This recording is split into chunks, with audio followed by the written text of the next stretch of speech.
pré-clássico, portanto acho que os clássicos é só aos 30, mas que é um carro que, pelas características que ele tem, eu olho para ele hoje e está nas condições em que eu o comprei há 25 anos. Mesmo depois de já ter passado por uma quantidade de situações em que eu, como o coloquei num clube que era o NSX Club da Europa, tive que ter algumas condições que em nada alteraram as características do carro, só melhoraram a segurança. Street legal, ou seja, não tem qualquer, foi apenas reforço, e que neste momento já foram retiradas outra vez, que é para ficar. A partir dos 25 anos eu decretei um não do carro nas pistas, e ele neste momento está exatamente como estava. Eu sou engenheiro eletrotécnico e na altura eu estive a estagiar na América e criei certas condições em avanço, ou seja, os primeiros touchscreens, que são o que hoje em dia é tudo aquilo que nós temos, fui eu que trouxe para Portugal. O que quer dizer que eu tive que montar uma empresa, portanto, que foi assim uma inovação no país e que de alguma maneira tive que me dividir entre Porto, Lisboa e Algarve para poder abranger o país todo e também Espanha. E fomos aconselhados de alguma maneira, portanto, a adquirir para a empresa viaturas. Nessa altura eu tinha uma empresa também em Luxemburgo e comprei um Lamborghini Diablo vermelho. Fiquei com ele durante uns tempos, mas foi um escândalo. Porque, a certa altura, eu andava na minha área residencial e já havia pessoal que eu já andava metido na droga e que eu não sei o quê, portanto não sabem, nem sequer sabiam, nem contabilizavam o número de horas que a pessoa empenha no desenvolvimento. E na compra de nova viatura, os meus sócios escolheram Mercedes. Eles pegaram e foram à Mercedes, e na Mercedes, na altura, não sei se agora ainda é assim, comprava-se o chassi e depois compravam-se as peças uma a uma para se montar um carro. Para eles quererem os carros que eles quiseram e que adquiriram, eu tinha um budget de um certo valor. Portanto, estamos a falar em 91, 92, na altura tinha saído, eu tenho a primeira revista de onde saiu o NSX, setembro de 89, aparece-me o NSX pela primeira vez. Eu comecei a olhar, comecei a ler e fui acompanhando o desenvolvimento, portanto, do conceito. Eu gostei das linhas do carro, não era nada de Mercedes. Nessa altura, o Ayrton Senna mete à venda o vermelho, o matrícula SX. Ainda fui vê-lo a Sintra, portanto que ele estava lá, fui com a minha mulher. Eu abri o carro, olhei, faltava muita coisa em relação àquilo que já havia no modelo. Se eu pedisse em 92, que me era entregue em 93. Havia lá buracos no sítio de botões, o ar-condicionado era manual, não era automático, o volante era direto, ou seja, não tinha aquilo que depois, a nível de desenvolvimento tecnológico, este tem, que a pessoa está parada, basta um bocadinho e roda logo, e ele altera as voltas consoante a velocidade. Portanto, se eu meter aquilo a 200 e tal, portanto, ele não posso mexer nele à vontade, que é direcionável. E faltava muita coisa a nível tecnológico. E na altura havia os 348. Os 348 vinham amarelo, fiquei apaixonado pelo amarelo. Pensei, não, eu quero ter uma coisa diferente e portanto, eu vou querer um carro destes em amarelo. Foi uma guerra. Começou uma guerra que não tinham, a única hipótese que tinham era com o volante à direita e era o amarelo que eles queriam, portanto ao fim e ao cabo era um que já tinha saído no Japão, mas só para o mercado japonês, portanto, e essa era uma opção, portanto não era plausível, tanto que eu não queria volante à direita. E começou-se a tratar da situação de poder adquirir ou não um carro com o volante à esquerda, NSX amarelo. Não tinha hipótese. Portanto, as condições que haviam era ou vermelho, ou cinzento ou preto. Claro, foi uma guerra com a Honda Motors, porque eu ameacei, se não me vendem o carro, eu compro um Ferrari, na hora.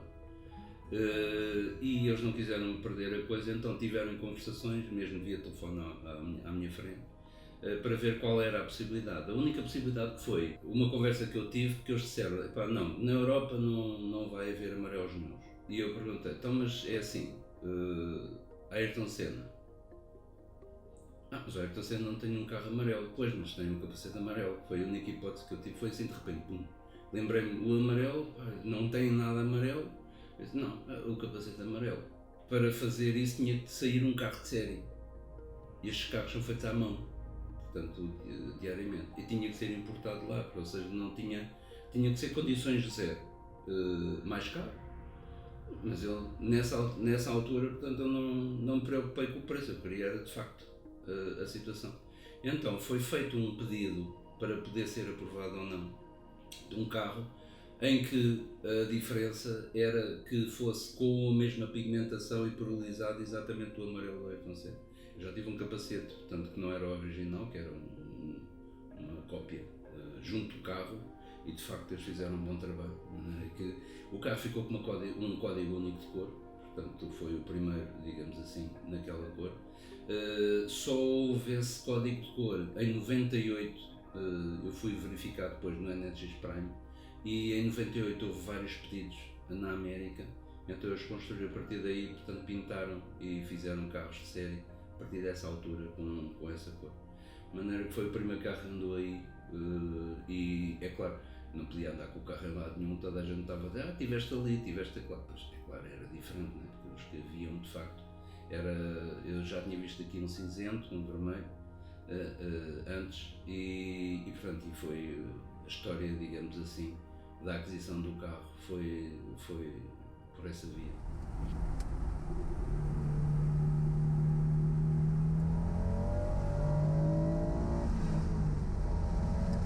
A Honda entrou em contacto comigo porque eles tinham interesse em ter pilotos de vários países, havia um programa anual do NSX Club e que eram feitas competições com vários pilotos de várias nacionalidades.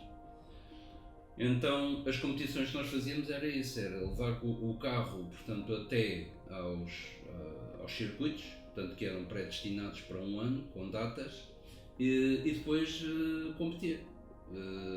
Claro, havia 3 tipos de carros em pista, portanto que este carro, portanto, ganhou na categoria, ganhou as Le Mans. O meu não, portanto os carros vermelhos que os japoneses levaram lá, há muita gente que não sabe, mas foi um vencedor das Le Mans. E havia pessoas a competir modificados, portanto que entravam em categoria, mas éramos todos ao mesmo tempo, em standard e em protótipos. A Mugen, portanto, é uma preparadora, portanto, que aparecia com uma quantidade de modificações dos carros. Mas eu nunca entrei nisto, porquê? Porque a minha ideia era sempre, portanto, e foi sempre, usufruir do carro, não numa vertente de competição. Porquê? Porque tenho uma estrutura de 110 kg para cima. Nunca entrei em karts, porque não tinha hipótese nenhuma de ganhar nada. E então passei na parte dos carros do género, vou usufruir. E foi com essa mente que eu entrei, e foi o carro que me ensinou a competir, digamos assim, porque é um carro que mesmo que se faça algum disparate, ele corrige. Portanto, se fosse outro, se calhar era capaz de não ter a mesma sorte. Mas eu aprendi a usufruir das pistas com o carro. Tanto que eu faço parte de um grupo de amigos, que é a TRS, que se dedica, portanto, a fazer alterações nos carros para melhorar as condições, e tem um espírito ótimo quando vão para corridas, não é bem corridas, é digamos, um grupo que brinca em pista e, portanto, não vai para lá com a faca nos dentes, como alguns fazem, e o que quer dizer que me dá a segurança toda para poder andar com este carro em pista. Hoje em dia, portanto, como eu disse, a partir dos 25 anos dediquei-o só portanto, a exposições quando me convidam. Aliás, eu tive o carro agora parado 3 meses, porque ele aparecia muito, e a partir dos 25 anos, que foi em junho, toda a gente deixou de ver o carro, porque eu disse assim, não, eu vou mantê-lo só para exposições. E então apareço em alguns encontros, digamos assim, quando é necessário, porque ele também não vai ficar parado. Portanto, ao fim e ao cabo, agora é para manter, porque nós, com uma certa idade, também não podemos andar a fazer maluquices, porque senão podemos partir alguma coisa. Foi o carro mais barato que eu tive até hoje. Troca apenas as primeiras velas de voz 100 mil km, ele está com 110 mil. E tem uma situação que foi quando eu comprei, por causa do número de empresas que eu tinha a funcionar e de problemas que eu tinha que resolver. Às vezes estava no Porto, telefonava-me do Algarve para resolver um problema e ainda tinha que ir para o Porto outra vez. Então no primeiro ano fiz 52 mil km. Manutenção, quase nada, filtros e válvulas. Não me deu qualquer tipo de problema. Um carro que inclusive é por ser de uma liga de alumínio, não é só o alumínio, foi o primeiro carro no mundo de série em alumínio. Só muito mais tarde é que a Ferrari, portanto, começou a pensar nessa situação. Mas pelo peso que tem e para a cavalagem que tem, na altura já é conhecido que dava cartas a mobilidade de carros. Este curvar é uma coisa parva, é uma das melhores coisas que o carro tem. É o curvar, tem uma estabilidade, uma coisa impressionante, só andando com as sensações, é consoante a pessoa acorda. Portanto, é consoante uso o acelerador, é aquilo que ele dá.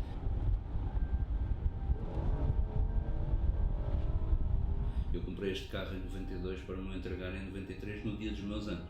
Nessa altura, portanto, acompanhei, claro, eu acompanhava a Fórmula 1, na altura em que a Fórmula 1 era o que era, portanto, e é interessante que se olhar para o facto que eu comprei na altura para a competição exatamente aquilo que o Senna tinha.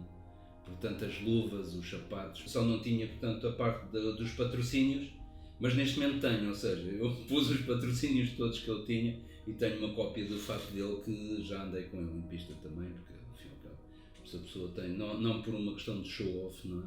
Mas por uma questão é assim, há qualquer coisa, a pessoa pelo menos ali não arde, o facto tem uma quantidade de condições características que andarmos de t-shirt não tem, não é?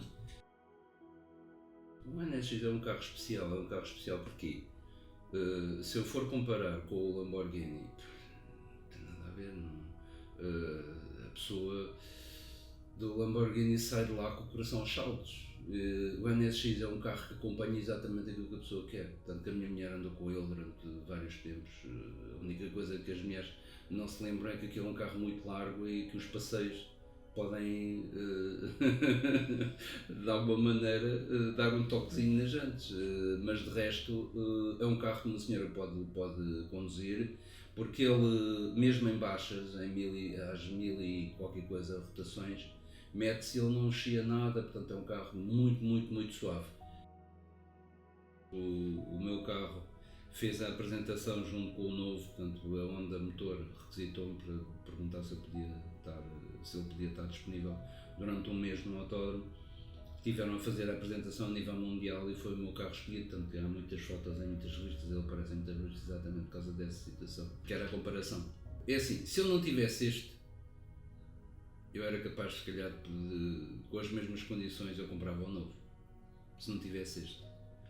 Mas este dá outras sensações em pista mesmo assim, em relação ao outro. O outro é assim, consegue-me corrigir absolutamente tudo.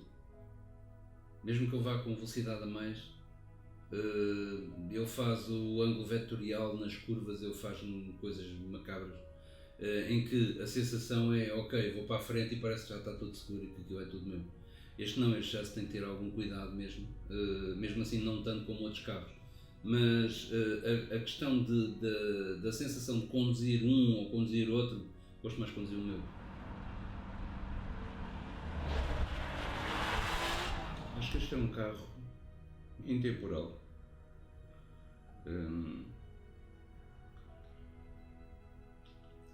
Não é só pela questão do valor que ele tem, portanto, ao fim e ao cabo, ele hoje em dia, se nós formos verificar os valores que este carro está a ter, nós ficamos abismados, porque assim, como é que um carro destes agora está nos, sei lá, 75, 100 mil, aparecem aí, porque há poucos, cada vez vai haver menos.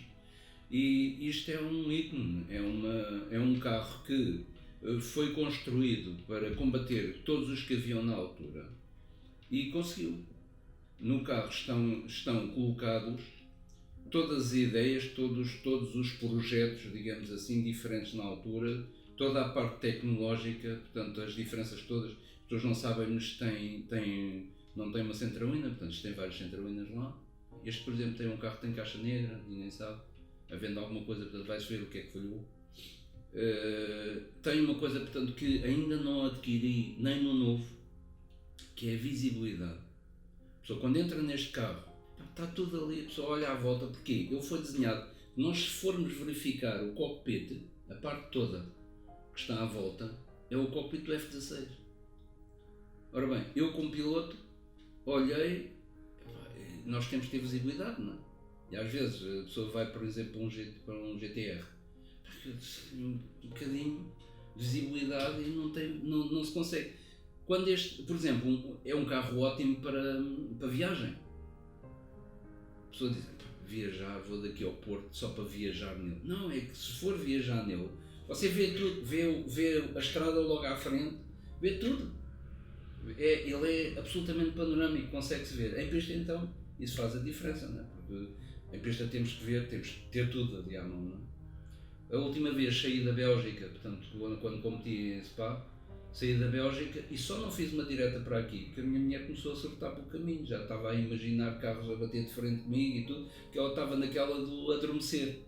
Então gritava-me e eu numa boa. E quando saía do carro, fazia N horas, era só para abastecer, e saía do carro, ou seja, ergonomicamente vai ser difícil haver um carro desenhado da mesma maneira que dê para você fazer tudo aquilo que quer. Viagem, andar devagar, ir aqui, ir lá. E depois tem uma coisa que é, eu passo com o carro, e não é por isso, não sou exibicionista, eu passo com o carro e toda a gente. Outra coisa que eu nunca usei foi a buzina em estrada. Por incrível que pareça, toda a gente se afasta, qualquer que seja a velocidade que eu vá, toda a gente se afasta porque é uma cor muito refletiva. Portanto, para mim, uma das melhores cores num carro, porque se você fica visível na estrada, a possibilidade de haver um desastre é muito menor, não é? Portanto, outra coisa que eu tenho é que o carro, nunca bati com o carro. Este carro até nem sei se bater, se tem alguma, por isso é que eu digo, cada vez são menos, não é? E da maneira como ela é feita, é uma liga específica de alumínio, mas não é alumínio, é uma liga muito dura, o que faz com que o carro inclusive portanto, não tenha moças, portanto, não tenha aquela possibilidade da pessoa se encostar, como nos carros hoje em dia, a pessoa encosta e aquilo fica tudo. Este não é rígido, é uma coisa impressionante, e para 1250 kg, com a potência que ele tem, faz um brilharete aí em relação ainda, hoje em dia mesmo, em relação a qualquer carro que esteja aí da mesma gama, portanto ainda faz um brilharete. Agora, a tal questão de dizer, vender o carro, eu acho que não.